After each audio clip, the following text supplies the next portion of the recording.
Le Maroc est protégé par les hommes. Une phrase qui pourrait à première vue apparaître comme une métaphore, issue d'un sentiment de fierté d'appartenir à un Maroc, fier de ses hommes. Néanmoins, qui connaît bien les dangers cachés qui menacent la stabilité du Maroc et des Marocains, s'assurera qu'il y a des hommes de l'ombre qui protègent ce pays. Des hommes ayant un seul objectif, assurer la sécurité de la nation et de ses citoyens. Bien que les incidents terroristes qui ont visé le royaume se comptent sur les doigts d'une main, la menace plane toujours sur le Maroc et ses citoyens depuis des années. Les noms des organisations terroristes ciblant le Maroc et d'autres pays du monde peuvent varier, mais elles partagent toutes un seul objectif: l'industrie de la mort. Depuis 2002, les services de sécurité marocains ont réussi à démanteler plus de 200 cellules terroristes. Leur approche repose sur deux piliers fondamentaux, la vigilance et la proactivité. Tout au long de ces années, les cellules terroristes qui ciblaient le Maroc étaient diverses et variées selon leur dangerosité, que ce soit dans leur composition, excroissance, le profil de leurs membres, ainsi que le type d'armes et de matériel dont elles disposaient. Ainsi, nous aborderons dans cette vidéo le mouvement des Moudjahidines au Maroc comme l'une des organisations terroristes les plus dangereuses qui a failli provoquer un véritable bain de sang au Maroc, si ce n'est grâce à la vigilance des autorités marocaines qui ont réussi à le démanteler et à mettre fin à son activité le 5 mai 2012. Le mouvement des Moudjahidines au Maroc a été fondé en 1978 par le dénommé Abdelaziz El-Na'mani. Ce mouvement était actif à l'intérieur et à l'extérieur du Maroc, mais depuis le décès d'El-Na'mani en 1984, le mouvement a vécu dans une clandestinité totale, et ce jusqu'en 1994.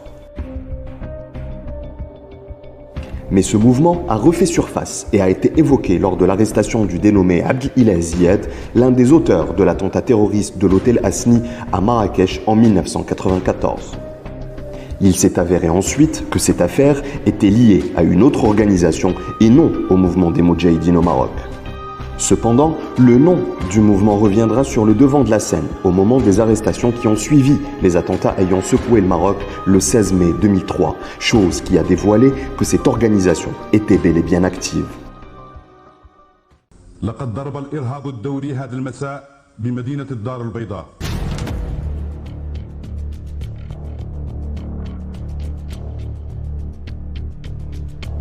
C'était un événement tragique que la ville de Casablanca a connu le 16 mai 2003. Cet événement terrifiant pour les Marocains a également provoqué une forte secousse au sein de l'institution sécuritaire. Des informations étranges et choquantes ont été révélées suite à des enquêtes de sécurité basées sur des informations précises fournies par la DGST. Des recherches précises ont permis de mettre la main sur les personnes impliquées dans les attentats, au moment où les arrestations ont dévoilé un groupe de personnes directement liées aux événements terroristes et d'autres qui se préparaient à commettre d'autres attaques. Cependant, ce à quoi les forces de l'ordre ne s'attendaient pas lors des perquisitions, c'est que parmi les personnes arrêtées figure un ressortissant français nommé Robert Richard Pierre-Antoine, l'un des superviseurs de la formation d'un groupe de kamikazes qui se préparait à commettre des attentats semblables à ceux du 16 mai 2003. Parmi les personnes arrêtées dans le groupe de Robert Antoine se trouvait le dénommé Mohamed Nougaoui, émir du mouvement des Moudjahidines au Maroc et qui était recherché après avoir été condamné à la réclusion à perpétuité par contumace en 1984. Après son arrestation, un ensemble d'armes a été saisi, composé de 2 pistolets et d'une mitrailleuse Kalachnikov en plus de munitions. Au cours des enquêtes, Mohamed Nougaoui a révélé que le nommé Ali Aras était celui qui avait introduit ces armes au Maroc, puisqu'il était responsable de l'armement du mouvement Moudjahidine au Maroc et de ses finances en Belgique. Grâce à ces armes, Nougaoui a révélé que le mouvement Moudjahidine cherchait à assassiner un certain nombre de personnalités importantes au Maroc. C'était la première fois que le nom de Ali Aras apparaissait et ce n'était pas la dernière fois. انتمى علي عراس إلى حركة المجاهدين في 1981. كان هو المسؤول اللوجستيكي أو المادي على الحركة. فعلي أعراس هو اللي أولا دخل السلاح الأول اللي توجد في بركان في 2003، هو اللي دخلوا ليا، وكان فيه كلاشين وجوج مسدسات بالذخيرة ديالهم. ثانيا السلاح اللي توجد في طنجة، مسدسين صغار. وكذلك السلاح اللي توجد لما ألقي القبض علينا في جهة تيفلت. علي أعراس هو اللي كان مسؤول عليهم، يعني هو اللي دخلهم، فهو اللي كان مسؤول في الجماعة على القضية ديال السلاح وتدخيل السلاح. كما أن السلاح اللي كان في 2005 هو كذا المسؤول عليه، يعني اللي كان دخله من الخارج يعني. فهذه كانت مسؤوليته هو، يعني هو اللي كان هذا اللي قلت السوتيان لوجيستيك المادي والمعنوي، هو اللي كان كيقوم به في الجماعة، وهذا دوره. ما كانتش واحد لأنه كانت له خبرة عسكرية وكان مدوز العسكر في بلجيكا، فكانت مسؤوليته ومعرفته جيدة بالسلاح. Les attentats du 16 mai ont incité l'institution sécuritaire marocaine à reconsidérer son fonctionnement, surtout après la menace croissante du terrorisme international pendant cette période. Ainsi, la riposte à ceux qui menaçaient la sécurité des Marocains était d'anticiper les attaques avant qu'elles ne se produisent. À cet égard, les informations précises fournies par la DGST en 2008 ont permis de démanteler l'un des réseaux terroristes les plus dangereux, connu sous le nom de cellule Bel'Erj, en référence à son chef nommé Abdelkader Bel'Erj, qui n'était en fait qu'un membre du mouvement Moudjahidine au Maroc. Et ce, avant de décider de créer un réseau privé composé de Marocains résidant en Belgique et d'autres au Maroc. أن المعني بالأمر تشبع منذ السبعينات بأفكار تيارات وتنظيمات راديكالية الإسلامية، من بينها جماعة الإخوان المسلمين والطلائع الإسلامية وحزب التحرير الإسلامي، وانخرط سنة 1980 في صفوف الحركة الثورية الإسلامية المغربية، ثم التحق في سنة 1982 بحركة المجاهدين في المغرب.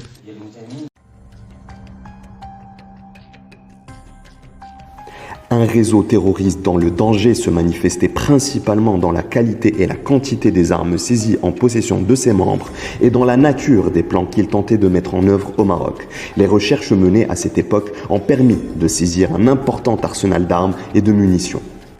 9 fusils de type Kalachnikov, 2 mitrailleuses de type Uzi, 7 pistolets mitrailleurs de type Scorpion, 16 pistolets automatiques de différents types et calibres, ainsi qu'une quantité de munitions de divers calibres. Ces armes à feu ont été introduites au Maroc par Ali Arras.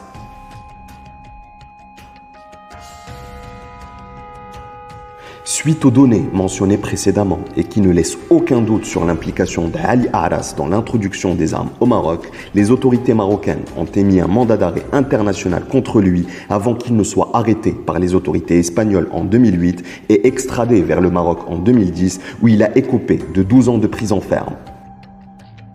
Dans le cadre de la même affaire, les autorités marocaines ont mené une enquête au mois de mars 2010 avec un ressortissant algérien dénommé Mohamed Ben Rabah Benito qui avait été extradé de la Belgique vers le Maroc sur la base d'un mandat d'arrêt international émis par les autorités marocaines qui avaient reçu des informations sur son implication dans l'affaire Ali Arras.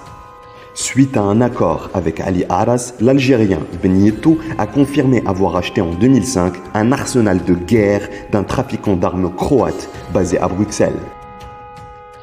Il s'agit notamment de 50 pistolets et une dizaine de Kalachnikov, en plus d'une grande quantité de munitions, de grenades à main et d'engins explosifs à déclenchement à distance.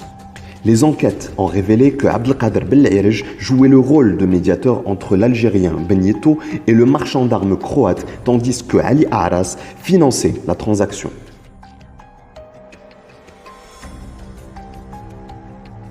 L'enquête n'était pas encore arrivée à son terme. Les services de sécurité n'étaient pas encore parvenus à mettre fin à l'activité du mouvement des Moudjahidines au Maroc en arrêtant Ali Aras, l'armurier du dit mouvement. La raison, les services de sécurité n'avaient pas encore mis la main sur une bonne partie des armes introduites par Ali Aras. Les autorités marocaines ont annoncé le 5 mai 2012, sur la base d'informations fournies par la Direction générale de la surveillance du territoire, le démantèlement d'une organisation terroriste dite Mouvement des Moudjahidines au Maroc. Dans le cadre de cette opération, les services de sécurité ont appréhendé l'émir de ce mouvement ainsi que certains de ses membres qui faisaient l'objet de mandats de recherche. L'enquête de la police a porté ses fruits. Plusieurs armes ont été saisies. Ces armes, en provenance de la Belgique, étaient cachées dans des fermes aux environs de Tiflet et Sba Ayoun et avaient été introduites sur le territoire national par Ali Aras, membre actif du dit réseau terroriste. Les enquêtes à cette époque ont également permis de percer le mystère de la disparition d'un ancien émir de l'organisation. Il s'agit du dénommé Ali Bousriri, qui demeurait activement recherché pendant 9 ans. Étant sous mandat de recherche, il évitait de se faire soigner dans un établissement hospitalier. Mort en 2009 des suites d'un cancer, le cadavre de Bousriri aurait été enterré clandestinement dans une ferme.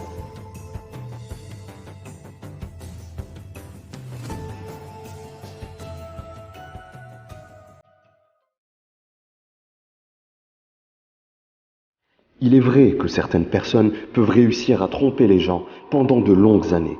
D'autres peuvent même exceller à cacher leur côté diabolique sous un masque d'agneau. Mais souvenez-vous bien que la vérité est inévitable. Tout mensonge, maintes fois répété, accouche d'une vérité.